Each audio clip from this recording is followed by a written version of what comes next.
84వ అధ్యాయము. సైన్యములకధిపతివగు యెహోవా, నీ నివాసములు ఎంత రమ్యములు! యెహోవా మందిరావరణములను చూడవలెనని నా ప్రాణము ఎంతో ఆశపడుచున్నది. అది సొమ్మసిల్లుచున్నది.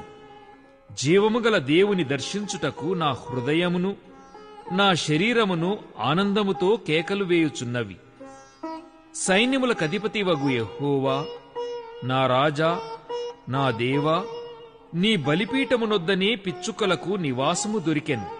పిల్లలు పెట్టుటకు వానకోవెలకు గూటి స్థలము దొరికెను. నీ మందిరమునందు నివసించువారు ధన్యులు.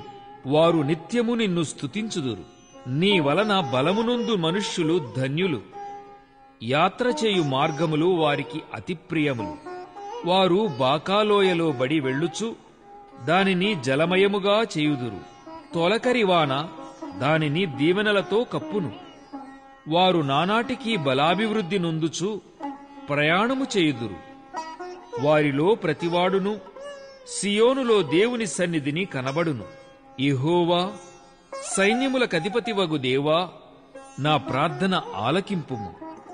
యాకోబు దేవా, చెవియొగ్గుము. దేవా, మా కేడెమా, దృష్టించుము. నీవు అభిషేకించిన వాని ముఖమును లక్షింపుము. నీ ఆవరణములో ఒక దినము గడుపుట 1000 దినముల కంటే శ్రేష్టము.